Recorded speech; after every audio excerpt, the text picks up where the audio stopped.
Good morning, नमस्कार। आप सभी का नेशनल क्लासेस में स्वागत है। मैं सुरेश दुबे आज आप लोगों के साथ इन्वायरमेंट इकोलॉजी के अंतर्गत 1971 की चर्चा जो रामसर आर्द्रभूमि की है उस पर करेंगे।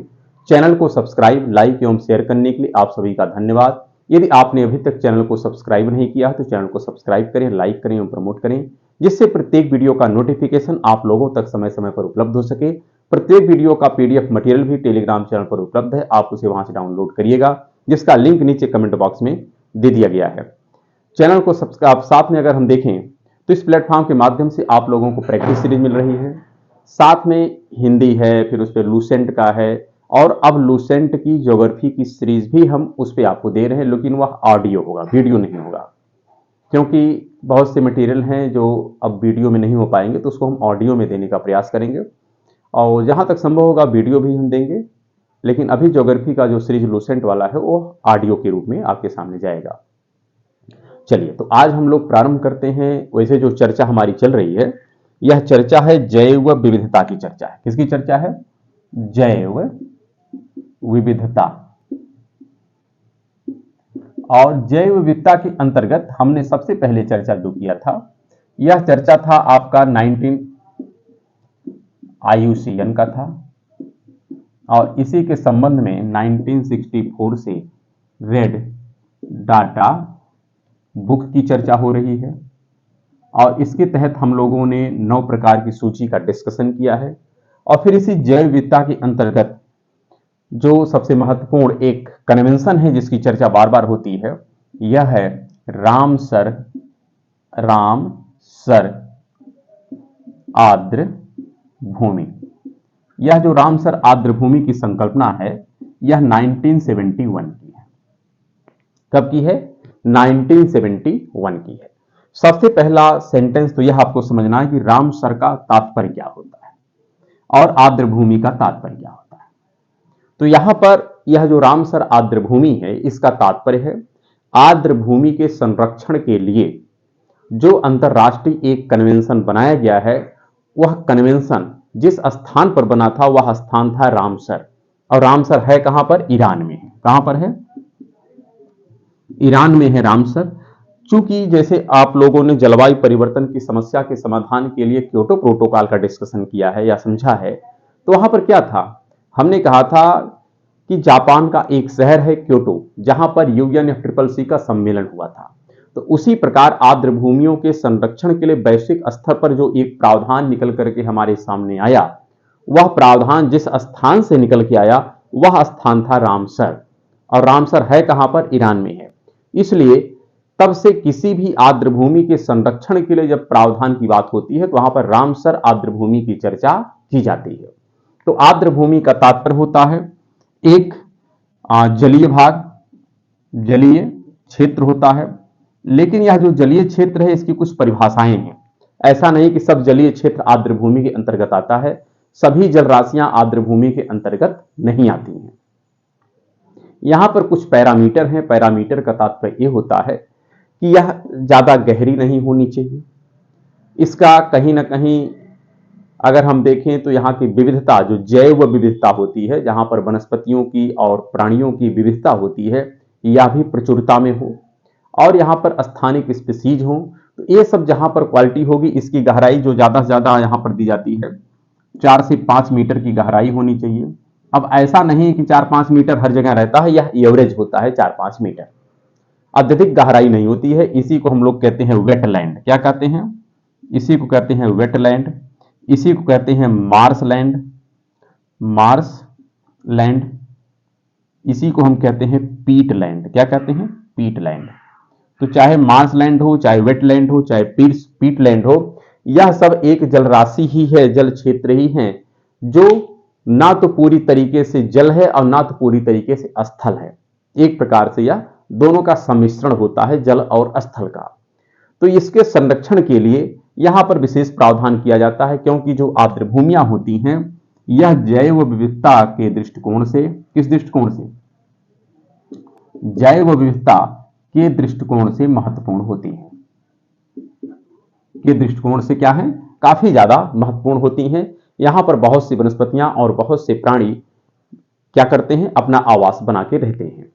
तो इसलिए आर्द्र भूमि का संरक्षण हमारे लिए आवश्यक होता है। और आर्द्र भूमियां सिर्फ प्राणियों की या वनस्पतियों की विविधता का ही कंजर्वेशन नहीं करता है, बल्कि जल के कह सकते हैं जो साइक्लिक प्रक्रिया है, जल चक्र की प्रक्रिया, उसको भी संपादित करता है।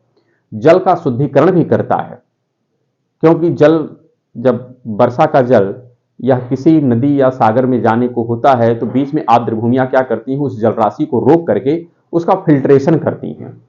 तो इस प्रकार से अवसाद को यह रोकती हैं जो सागर या नदी में जाकर के ना मिले, या जब ग्राउंड वाटर रिचार्ज होता है तो वहां पर किसी प्रकार का अपशिष्ट मटेरियल प्रवेश ना करे। वह सब कहाँ होता है, फिल्टर, इसी आर्द्र भूमियों के माध्यम से फिल्टर उसका होता है। इसलिए आर्द्र भूमियां काफी महत्वपूर्ण होती हैं। और इसलिए आर्द्र भूमि के संरक्षण के लिए वैश्विक स्तर पर जो सबसे पहला कन्वेंशन निकल करके हमारे सामने आया, उसका नाम था रामसर। और रामसर जो स्थान है कहां पर है, ईरान में है। और यह पहला जो संरक्षण का प्रावधान किया गया था, कब किया गया था, तो 1971 में किया गया था। कब किया गया था, 1971 में। अगर हम बात करें रामसर आर्द्र भूमि के विषय में, तो यह इफेक्ट में कब आया, प्रभाव में, यह इफेक्ट में आया था 1975 में। कब प्रभाव में आया है, 1975 में। भारत है इसका सदस्य बना, भारत 1982 में सदस्य बनता है। क्या बनता है, भारत 1972 में इसका सदस्य बनता है। यह बातें हमको स्पष्ट हो जानी चाहिए। इसका जो कन्वेंशन होता है प्रत्येक 3 वर्षों पर होता है, यह भी ध्यान रखिएगा। इसका जो सम्मेलन होता है, कॉन्फ्रेंस ऑफ पार्टीज, ध्यान रखिएगा, इसकी जो कॉन्फ्रेंस ऑफ पार्टीज होती है, यह प्रति 3 वर्ष पर होती है। कब होती है, प्रति 3 वर्षों पर आयोजित होती है। आपसे पूछा जा सकता है कि रामसर आर्द्र भूमि का जो कॉन्फ्रेंस ऑफ पार्टीज होता है, जैसे आपने देखा था UNCCD का, और हमने देखा था UNFCCC का जो प्रतिवर्ष होता है, जबकि UNCCD का प्रति 2 वर्षों पर होता है। उसी प्रकार रामसर आर्द्र भूमि का जो कन्वेंशन है, यह प्रति 3 वर्षों पर आयोजित होता है। और अभी तक इसका जो टोटल सम्मेलन हो चुका है, यह टोटल हो चुका है 14। कितने हुए हैं, 14। अगर देखा जाए तो कॉन्फ्रेंस ऑफ पार्टीज 13 जो थी, ये हुई थी 2018 में। कहां पर हुई थी, UAE में। कहां हुई थी, UAE में। और अगली जो होने वाली थी कॉन्फ्रेंस ऑफ पार्टीज 14, यह होने वाली थी 2021 में। यह चीन में प्रस्तावित थी। कहां पर, चीन में प्रस्तावित थी। और 2022 में जाकर के यह 2022 में यह संपादित हुई है। तो यह आपसे पूछा जा सकता है कि अभी तक रामसर आर्द्र भूमि के कितने कन्वेंशन हो चुके हैं, तो टोटल 14 हुए हैं, प्रति 3 वर्षों पर होते हैं। इतनी बातें हमको स्पष्ट हो जानी चाहिए। साथ में आप समझिए 71 में यह आयोजित हुआ था सबसे पहला। और अगर उस तरह से हम बात करें तो आप कह सकते हैं 75। तो आप अगर कैलकुलेट करें तो टोटल इसका अगर हम देखें, इसके 50 वर्षों के उपलक्ष्य में, 50 वर्षों में, या हम कह सकते हैं 50वीं वर्षगांठ पर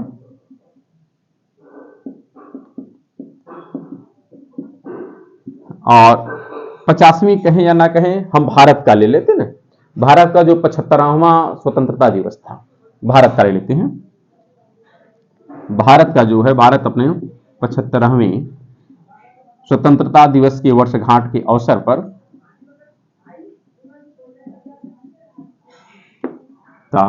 दिवस के वर्षगांठ पर 75, कितने, 75 आर्द्र भूमि को संरक्षित करने के लिए लिस्ट करवा लिया है। अर्थात भारत में वर्तमान में कितनी आर्द्र भूमियां हैं, 75 हैं। भारत की 75 वर्षगांठ और भारत के 75 आर्द्र भूमि वर्तमान में हैं। और अगर हम रामसर आर्द्र भूमि के हिसाब से देखें तो 71 में है। 71 से आप उधर चलेंगे तो 1 तक आपका 30 वर्ष हो जाता है और इधर 21 तक आपका 50 वर्ष हो जाता है। तो दोनों यहां पर सेंटेंस सही हो सकते हैं, लेकिन भारत अपनी 75वें स्वतंत्रता दिवस के वर्षगांठ के अवसर पर 75 आर्द्र भूमियों को रामसर साइट पर दर्ज करवा लिया है। तो रामसर साइट पर भारत की कितनी आर्द्र भूमियां हैं वर्तमान में? 75 है। यह हमको ध्यान में रखना होगा। साथ में अगर हम बात करें कि यहां पर जो सर्वाधिक आर्द्र भूमि है यह भारत के किस राज्य में है, क्योंकि प्रश्न तो पूछा ही जाता है। सर्वाधिक जो आर्द्र भूमि है, सर्वाधिक आर्द्र भूमि यह है आपकी तमिलनाडु में। कहां पर है? तमिलनाडु में। इनकी संख्या है 14 और उत्तर प्रदेश में जो आर्द्र भूमि है इसकी संख्या है 10। कितनी है? 10। इस 10 आर्द्र भूमि को आपको याद करना है। कैसे याद करेंगे इसको आप जानिए। उत्तर प्रदेश में 10 आर्द्र भूमियां हैं। क्योंकि आप जो एग्जाम देने जा रहे हैं यह यूपी स्पेशल होता है, तो यूपी स्पेशल के नाम पर आपको उत्तर प्रदेश के चाहे जो आर्द्र भूमियां हो, चाहे कोई नेशनल पार्क हो, चाहे कोई पक्षी विहार हो, चाहे कोई अन्य वन्यजीव विहार हो, उन सब का नाम आपको याद ही करना पड़ेगा, क्योंकि यूपी स्पेशल काफी महत्वपूर्ण होता है। तो इसलिए अगर उत्तर प्रदेश में 10 आर्द्र भूमि है तो 10 आर्द्र भूमियां कौन कौन सी है इसका नाम आपको याद करना पड़ेगा। और अगर देखेंगे हो सकता है तो हम ऑडियो के माध्यम से आपको मटेरियल उपलब्ध करा देंगे, आप उसको देखिएगा। तो यहां पर 10 आर्द्र भूमियां हैं उत्तर प्रदेश में और सर्वाधिक आर्द्र भूमि है कहां पर? तमिलनाडु में। अगर हम बात करें कि सब पहला फर्स्ट जो आर्द्र भूमि है भारत की, फर्स्ट आर्द्र भूमि भारत की ये है केवलादेव। क्या है? केवलादेव आर्द्र भूमि। केवलादेव कहां है? राजस्थान में है। तो आप देखिएगा। इसी प्रकार भारत का जो सबसे बड़ा आर्द्र भूमि है, सर्वाधिक बड़ी जो आर्द्र भूमि है यह भारत की है कौन सी? सुंदरबन। कौन है? सुंदरबन। सुंदरबन भी आर्द्र भूमि है, ऐसा नहीं कि आप इसमें कोई डाउट करिएगा। सुंदरबन भी आपकी आर्द्र भूमि है। कच्छ का रण भी आर्द्र भूमि है। बहुत सी झीलें हैं जो आर्द्र भूमियों के दायरे में आती हैं। तो इस प्रकार से अगर हम देखें तो जो हमारे झीलें हैं, नदियां हैं, तालाब हैं बड़े बड़े, ये सब आर्द्र भूमियों के दायरे में रखे जाते हैं। इसके अंतर्गत कोई सागर या महासागर नहीं आता है। हाँ, बस आर्द्र भूमियों की विशेषता क्या होती है कि यहां पर वनस्पतियों की भी विविधता रहती है, प्लस प्राणियों की भी विविधता काफी ज्यादा रहती है। और वर्तमान में मानव जनित गतिविधियों से इसके ऊपर संकट आ गया है, इसलिए इसके संरक्षण के लिए उपाय किया जाता है। और जिस भी आर्द्र भूमि को रामसर का दर्जा प्राप्त होता है फिर उसको विशेष संरक्षण प्राप्त हो जाता है। तो ये सब बातें होती हैं रामसर आर्द्र भूमि के विषय में जो हमको ध्यान में रखनी है। अब अगला जो आर्द्र भूमि होने वाली है कॉन्फ्रेंस ऑफ पार्टीज 15, यह आपको ध्यान रखना है क्योंकि 2021 में होने वाली थी, 14 हुई 22 में जाकर। तो यह जो कॉन्फ्रेंस ऑफ पार्टी है यह होने वाली है 2024 में, और देखना होगा कि आपको ये कहां पर होगी, यह आपका कार्य है। और जैसे ही यह कॉन्फ्रेंस ऑफ पार्टी 2024 या 2025 में संपन्न होती है हम उसको क्या करेंगे, अपने मटेरियल को अपडेट कर लेंगे, क्योंकि एग्जाम में यहां से प्रश्न पूछे जाते हैं और आर्द्र भूमियों से बहुत से प्रश्न पूछे जाते हैं। तो इसलिए हम यही आशा करते हैं कि आप लोग आर्द्र भूमियों के विषय में जो भी महत्वपूर्ण तथ्य है उसको याद करने का पूरा प्रयास करेंगे, और उत्तर प्रदेश के स्पेशल के विषय में जो भी थोड़ी बहुत मटेरियल है उसको हम आपके साथ ऑडियो के माध्यम से साझा कर लेंगे। तो हम लोग अब नेक्स्ट वीडियो में चर्चा करेंगे। तब तक के लिए हम लोग अब विश्राम करते हैं। नमस्कार, धन्यवाद।